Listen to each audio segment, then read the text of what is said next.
Ei, amores, tudo bem com vocês? Eu sou Domingas Alvim, terapeuta transpessoal e escritora.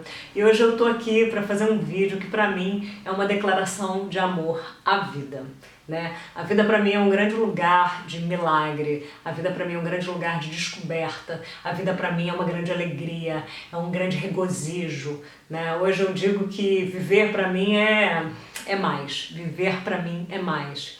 E é interessante porque se eu vou olhar minha trajetória, né, desde a minha infância, eu nunca, eu acho que até uns 10 anos, 15 anos atrás, eu diria que eu estaria falando isso sobre a vida. Porque nem sempre viver pra mim foi fácil. Eu tive uma história em que eu perdi meu pai num acidente trágico, aos 2 dias antes do meu aniversário de 8 anos. Então, em vez de eu comemorar com as velhinhas, soprando as velhinhas no meu bolo, eu estava lá, ao lado da minha mãe, chorando do lado do corpo do meu pai. E logo depois, a minha mãe sofreu um outro incidente grave e foi parar no hospital e ficou uns dias e quase morreu. E eu, desesperada, eu tinha 9 anos, já tinha acabado de perder o pai um ano antes, eu pensava, meu Deus, o que está acontecendo comigo? Por que tanto sofrimento?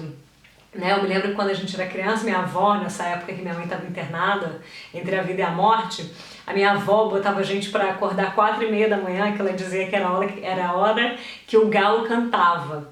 E a hora que o galo cantava era a hora que Deus estava acordado e que ele ouvia melhor a gente. Então ficava todo mundo lá em casa, de vigília, de joelhos, né, pedindo ali pela recuperação da minha mãe. E depois disso, um ano depois disso, eu tive um outro incidente em que eu fui abusada sexualmente numa praia. E aquilo me marcou muito, aquilo foi muito pesado pra mim também. E eu tinha acabado de perder um pai, tinha acabado de ter uma mãe que tinha acabado de voltar de um hospital que tinha ficado entre a vida e a morte. E eu não podia falar aquilo pra ninguém. Aquilo estava engasgado, eu tive que guardar esse segredo comigo durante muitos anos, porque principalmente eu pensava assim, poxa, minha mãe já está tão sofrida, minha mãe sofreu tanto com a morte do meu pai, se eu levar essa notícia para ela vai ser mais uma tristeza, então eu guardei comigo. E durante muito tempo isso me fez muito mal. E, enfim, e aí chegou uma época na minha vida em que eu ficava perguntando, meu Deus, universo, energia superior, pessoas que estão aí em cima, o que é que vocês me trouxeram aqui para? Foi para sofrer? Vocês me colocaram aqui para sofrer? Foi isso? É para isso que eu tô aqui? Se for para isso, eu não quero ficar aqui mais não. E aí eu me lembro que eu passei por depressão profunda, não conseguia sair de casa, muito triste, e eu não sabia explicar aquilo. E aí depois eu fui fazer terapias, eu fui me buscar, eu tinha uma ansiedade profunda, eu tinha crise de ansiedade, e aí eu falei, chegou quando eu fiz 25 anos, eu falei assim, bom, eu tenho 2 opções na minha vida. Ou eu vou me suicidar, ou eu vou me matar, o que foi uma coisa que passou muitas vezes pela minha cabeça, não foram poucas. Ou eu vou buscar o que essas pessoas que fazem para viver bem fazem. O que elas fazem para entender e aprender a viver a vida com alegria.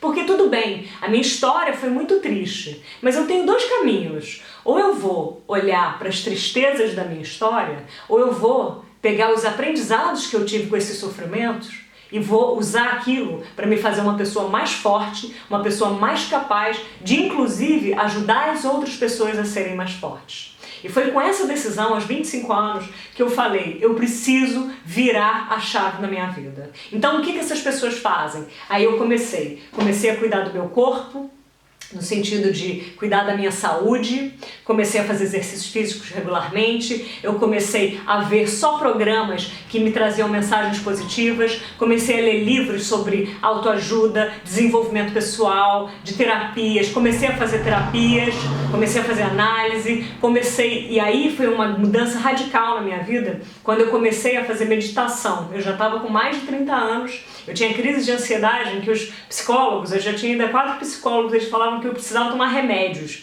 E eu era não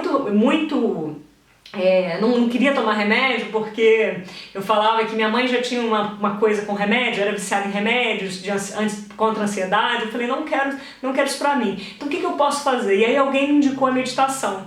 E foi aí que eu conheci a filosofia budista, eu comecei a praticar meditação, comecei a entrar em contato realmente com aquilo que estava de mais puro dentro de mim, a entender que aquilo que passa na minha mente, aqueles pensamentos, eles não eram reais, eles eram só imagens, só coisas que eu ficava projetando. E a minha mente antes ela era tão negativa que eu me viciei em pensamentos negativos. E aí foi que eu comecei a estudar terapia, e hoje eu sou terapeuta transpessoal e trabalho ajudando pessoas a saírem desses ciclos. E hoje está muito claro de que os pensamentos, os tipos de pensamentos negativos que a gente tem, seja por conta de traumas, seja por conta do que quer que seja, não interessa, mas esses pensamentos negativos fazem com que a gente desenvolva sentimentos negativos, que vão fazer com que a gente desenvolva comportamentos negativos, comportamentos que sejam destrutivos pra gente e para todas as pessoas. A gente se torna agressivo, a gente tem muita raiva, ou a gente tem muita tristeza e a gente não consegue sair do lugar, ou a gente é muito ansioso, ou a gente se sente inseguro, a gente tem baixa autoestima, a gente não se sente amado. E aí eu descobri que o grande amor que eu tinha que desenvolver era o meu amor por mim mesma. Porque eu ficava buscando muito amor do mundo, eu queria que as pessoas me amassem, que minha família me amasse, ser amada pelos meus pais, eu queria ser amada. E eu, por mais que eu recebesse afeto, eu não conseguia ver. Por quê? Porque eu não me amava. Eu achava que por conta da minha história triste, eu tinha que ser uma pessoa triste.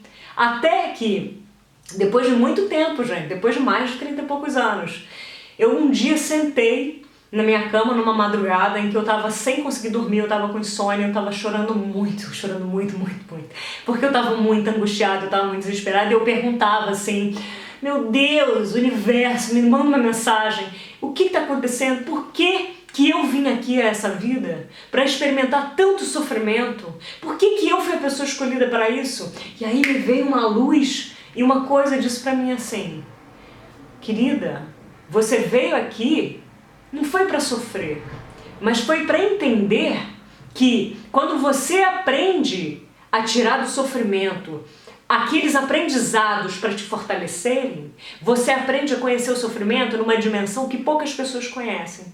E aí você se torna capaz de ajudar outras pessoas a vencerem os sofrimentos delas. E foi aí que eu encontrei minha grande missão nessa vida, no sentido profissional, assim, que é realmente trabalhar com pessoas para que elas sejam a melhor versão que elas podem ser. Eu sou muito otimista e depois que eu vi isso, eu entendi que todo sofrimento na nossa vida tem um propósito. Nada é gratuito, tá tudo certo, aquela coisa, Deus escreve certo por linhas tortas, escreve mesmo. Só que a gente não sabe ver, a gente não sabe tirar os aprendizados, a gente não sabe tirar as lições. E aí a gente fica sempre olhando a vida pelo lado do negativo, e contando as mesmas histórias pra gente, sempre a partir do lado negativo, do viés triste, do viés da qual a gente se arrepende, a gente se culpa muito. A gente tem que se perdoar das culpas. O perdão é um grande ato de amor que a gente faz para nós e para o outro. O perdão é um lugar de integração, é o lugar em que a gente volta para o nosso eixo, é quando a gente encontra a maior beleza que tem dentro da gente e volta a ter contato com ela, que é o amor. Porque o perdão nada mais é do que um braço do amor. E quando a gente se perdoa das culpas e dos arrependimentos que a gente teve com a vida e que as outras pessoas, e perdoa o mal que a gente sente que as outras pessoas fizeram pra gente, aí a gente cresce, aí a gente entende, aí a gente dá um salto e aí a gente se liberta. Então, foi através desse processo de busca que não foi fácil, que não foi rápido, mas que foi possível. Acreditem, gente, antes da gente pensar nas soluções que eu também pensava, que era, vou, simplesmente me suicidar, vou sair dessa vida, vou dizer tchau pra esse barato todo, chega, eu não vejo alegria nisso aqui. A gente primeiro precisa se dar uma chance de ir buscar realmente aprender o que a gente está fazendo de errado, como a gente está pensando de errado, como a gente está olhando para a vida pelo ângulo errado, o que a gente não está sabendo aprender, e buscar, e ler, e fazer terapia, e se autoanalisar, e conversar com pessoas, e se espiritualizar e se expandir a ponto da gente compreender que tá tudo certo. Era a gente que estava lendo a vida ao contrário, em vez de ler do começo para o final, ler do final para o começo. A gente tem que mudar essa ótica.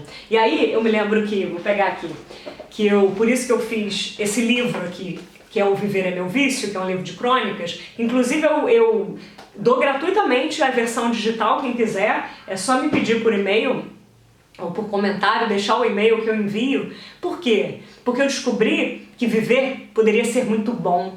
Aliás, que viver era maravilhoso, viver era da ordem do milagre. Então eu pensei, eu preciso fazer um livro que diga para a vida que ela é meu vício. Que ela é a melhor, ela é tão boa, mas tão boa, que eu quero viver cada segundo dela como se fosse o último, porque pode ser. E eu não quero sair daqui como uma pessoa que veio pra cá pra viver o peso, só ver a vida através do ângulo da tristeza. Sim, eu tive uma história que tiveram vários atos de tristezas, mas eu também tive muitas alegrias. Então por que eu ficava presa na tristeza? Era uma escolha que eu fazia, era um personagem que eu vestia. Então, se eu pude escolher aquele personagem, eu podia escolher um outro personagem, que era o personagem da força, da coragem, do otimismo, da fé, da determinação, da persistência, daquela que disse vida, a gente vai jogar junto. Vou parar de jogar contra você. E aí a gente vai juntas, de mão dadas, seguir para o caminho do infinito, que para mim tá amor e felicidade. Esse é o grande resultado da equação que a gente veio viver aqui. Então, se você não está vivendo, vai se buscar, porque é possível. Acredite, viver é mais. Um grande beijo, muito obrigada. Fique em paz. Tchau, tchau.